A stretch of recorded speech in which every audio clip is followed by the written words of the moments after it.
Hi everybody. Today I want to talk to you a bit about how to communicate a little bit better with your teenager. Don't whine at me. You're lazy, you don't do anything for yourselves, and you'll never get it. This last week I had the opportunity to be speaking at a Bible camp, and one key thing that really kept coming out was the relationship that teens had with their parents. So here's a thought. What would your life be like, do you think, or what would your home be like if you were able to be people who expressed appreciation? Here's what I mean. One night at this Bible camp, we did this thing called the rose ceremony. And what we did was we engaged teens in a way that they haven't really been engaged before. I actually remember one girl coming to me and saying that no one has ever told her these things before. Here's what the rose ceremony is. Let's say I would start with the rose. What I would do is I would express something that I appreciate about a person who's sitting in the circle with us. And then from there I would stand up and I would hand them the rose, and there would be just a really neat time of bonding with each other. Sometimes there's hugs exchanged. Very often there's tears. And I would suggest to you this probably because most people don't hear words of appreciation, affirming words. The book of James says that with our tongues we speak both words of life and words of death, and that it shouldn't be. Really, our lives should be people who speak words of life. And so as a parent, how are you doing with that?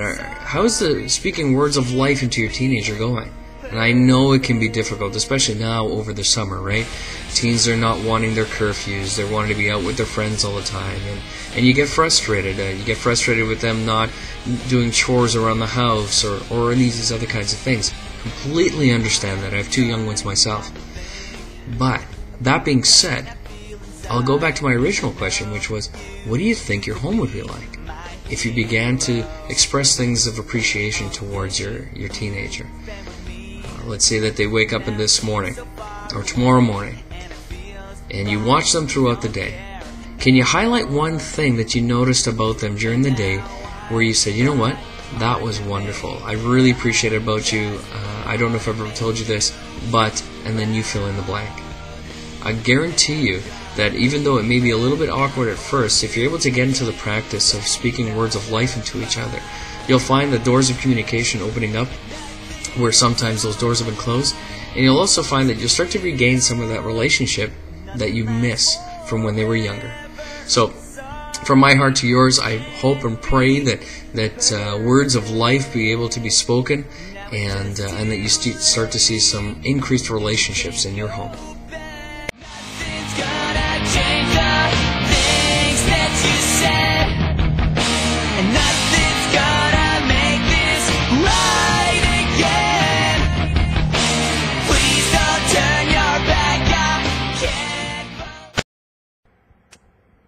You know what, Mom and Dad? Sometimes you're right. I know I'm young. And I don't know everything. But sometimes I feel like you don't listen to what I say. Like you don't care. I need you to show me How to be right. how to be wrong. How to listen. How to acknowledge things. I need you to help me correct my mistakes. And acknowledge my personal decisions. I need you to be my adult role model.